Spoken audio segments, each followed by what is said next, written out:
Bom dia! Nesse vídeo eu queria apresentar alguns pedidos de oração. Em nossa igreja nós estudamos o Salmo 119, do 145 até o 152.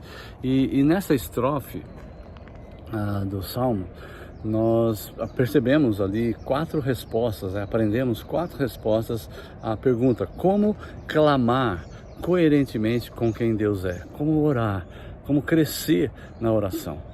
E a primeira resposta nós estudamos no domingo anterior ao incêndio, ou seja, no dia 19 de maio.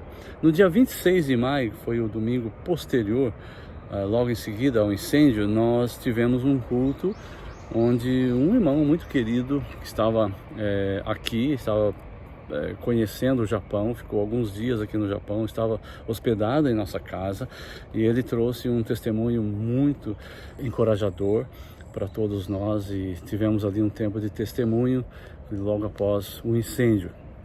E nos domingos seguintes, então 2, 9 e 16, nós terminamos de estudar este salmo. De forma breve, eu queria passar para vocês o que nós aprendemos. O nosso clamor, ele precisa ser profundo, na medida que você conhece Deus. Versículo 145, ele diz o seguinte, deixa eu ler aqui: eu clamo de todo o coração, responde-me, Senhor, e obedecerei aos teus testemunhos. Então, o clamor, ele precisa ser de todo o coração. Por que ele precisa ser de todo o coração? Porque no versículo 152, nós temos aqui o versículo final, Então, o primeiro versículo falando sobre os clamores, os primeiros 4, e depois os últimos 4 versículos, de baixo para cima, nós temos o porquê desse clamor.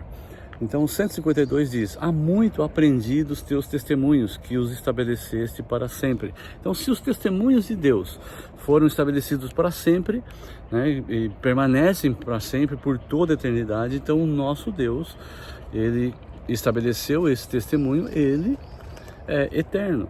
E nós sabemos pelas Escrituras que a eternidade futura que Deus planejou para nós na eternidade passada. Então, para que possamos viver nesse tempo presente, nós precisamos experimentar a graça de Deus em conceder a nós um novo coração. Um coração que precisa estar ciente de que o nosso coração sem Deus, ou sem esse novo coração, nós não somos nada. Então, quando eu clamo ao Senhor de todo o coração, eu estou chegando na presença de Deus sem nenhum merecimento. O meu coração, que eu posso agora responder à graça de Deus, ele só pode responder por causa de Cristo Jesus. Sem Deus, eu não mereço nada. Então, quando eu vou clamar de todo o coração, eu estou clamando, fazendo súplicas, fazendo pedidos, seja que pedido for, nós estamos pedindo em nome de Jesus, ou por causa de Jesus. E se Deus responder, será pela sua eterna graça. Então, para que os filhos de Deus possam cumprir com a promessa de obedecer os seus testemunhos, conforme o salmista declara aqui, nós podemos afirmar que só vamos fazer algo piedoso se Deus agir. Por isso que ele diz: responde-me. Então não há força inerente no homem, nós não conseguimos, o homem não consegue obedecer com as suas próprias forças. Deus, ele é eterno, e a sua oração precisa ser de todo o coração. A segunda resposta fala-nos sobre a soberania de Deus. Deus, ele é soberano. Então o clamor do fiel, o clamor do Filho de Deus, a oração do Filho de Deus precisa ser submissa.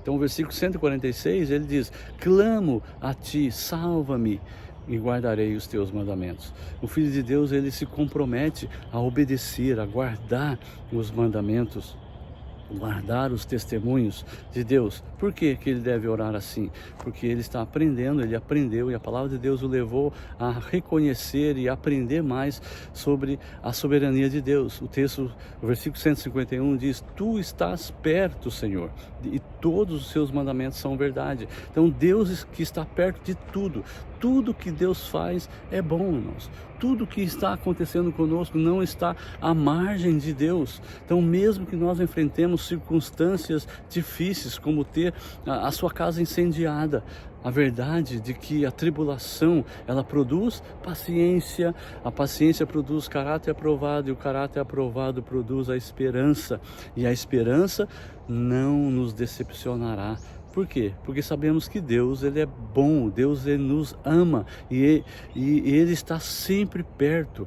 Esteve, está e estará sempre perto, conforme está registrado nas Escrituras esta verdade. Então, ao orar, clame submissamente. Observe o versículo 146. Clamo a Ti, salva-me, e obedecerei os Teus estatutos. O salmista, ele clama por salvação. E aqui a salvação significa estar livre de um viver desobediente. Então, ao orar, submeta-se, né, aos estatutos de Deus, obedeça ao Senhor. Os estatutos são limites, né? Se nós fizermos aqui uma comparação, a empresa, ela tem estatuto, e a empresa não pode fazer nenhuma atividade fora do estatuto, senão ela vai ser até mesmo multada. Então peça ao Senhor que o salve quando ultrapassar os limites dos seus estatutos, e submeta-se em obedecer aos seus estatutos. A terceira resposta é que Deus, ele é poderoso. Então, uma vez que o nosso Deus, ele é poderoso, o clamor do fiel precisa ser dependente. Versículo 150 diz: os meus perseguidores aproximam-se com más intenções, mas estão distantes da tua lei. E o versículo 147, antes do amanhecer, eu me levanto e suplico o teu socorro. Na tua palavra coloquei a minha esperança. E porque as pessoas estavam distantes, né? Os inimigos ali estavam distantes da lei do Senhor, aquelas pessoas se tornaram realmente perseguidores dos servos de Deus. E o salmista, então, ele suplicou socorro de Deus, porque a esperança dele estava na palavra de Deus. O entendimento do salmista é que quando um pecador, ele está próximo de Deus, da sua palavra, Deus, ele é poderoso para transformá-lo até mesmo de inimigo em amigo. Somente o socorro de Deus é capaz de transformação, de mudança. Não há esperança, irmãos, na força humana, não há esperança no método humano, não há positivismo que resolva de uma vez por todas. Somente o Senhor pode transformar o ser humano com um coração cheio de más intenções, dando-lhe um novo coração por causa da obra redentora de Jesus. Por isso, a Ele toda a honra e toda a glória. Finalmente, a quarta resposta: a palavra de Deus leva o crente a conhecer o Deus fiel. Então, o clamor precisa ser vital. Versículo 149, ouve a minha voz pelo teu amor leal. Faze-me viver, Senhor, conforme as tuas ordenanças. Somente por causa do amor leal de Deus, essa bondade, esse amor leal na verdade, a única base para a esperança que o crente tem de ser ouvido pelo Senhor.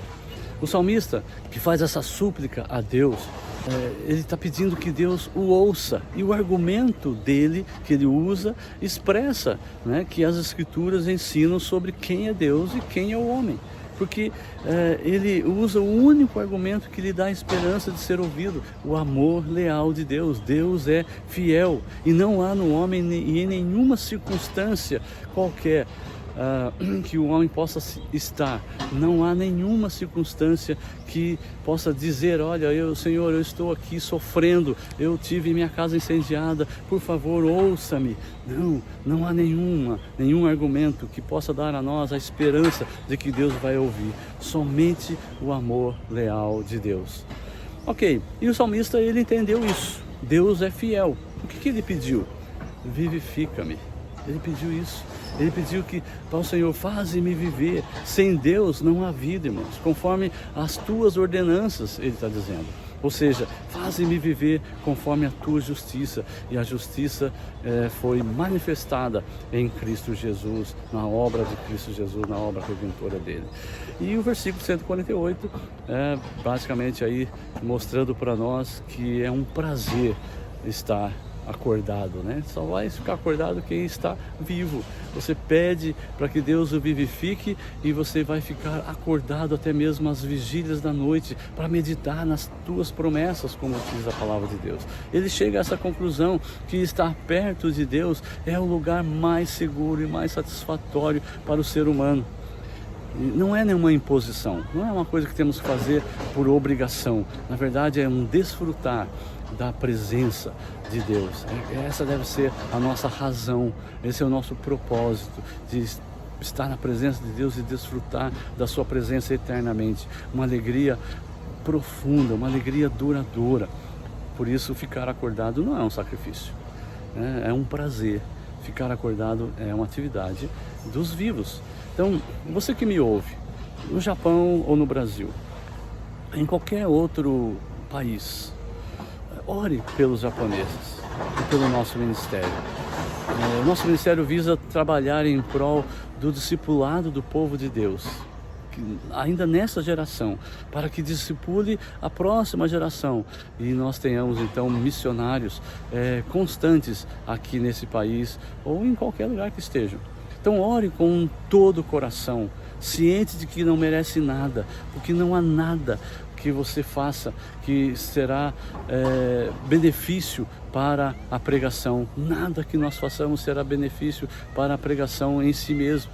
Nós dependemos da graça de Deus, dependemos da resposta de Deus, dependemos do agir de Deus para que nós possamos realizar essa missão. Ore crendo que o Senhor pode dar a você o desejo, a disposição, a determinação em participar dessa missão. Submeta-se a Ele, use a sua criatividade, peça ao Senhor criatividade para isso. Ore dependendo somente do Senhor. Somente Deus pode lhe conceder a verdadeira motivação para se envolver com missões no Japão, ou seja, a glória do seu próprio nome, do nome de Deus, obviamente. Ore pelos japoneses, porque o coração deles tem enganado, enganado cada um deles, dando a ilusão de que eles estão bem, diante de todo o progresso, de toda a prosperidade e até mesmo a cultura milenar que eles têm. Eles estão iludidos que estão bem. Ore por eles, para que eles, como todo pecador, eles na verdade não têm nenhuma noção sobre o pecado. Por isso eles não conseguem perceber a necessidade de salvação. E ore, ciente de que Deus ele é fiel. E que a vida que Ele pode conceder aos japoneses é baseada na justiça de Deus. Que os japoneses conheçam nosso Deus fiel e que se rendam a Ele para que a mortalidade se revista da imortalidade de Cristo Jesus. E ore por você, que a sua oração mude, que a sua oração seja de todo o coração, submissa, dependente e vital. Em outras palavras, peça pelo agir de Deus, pela sabedoria de Deus, pela transformação de Deus e pela alegria de estar com Jesus. Ele é o autor da nossa vida. Um grande abraço, Deus os abençoe.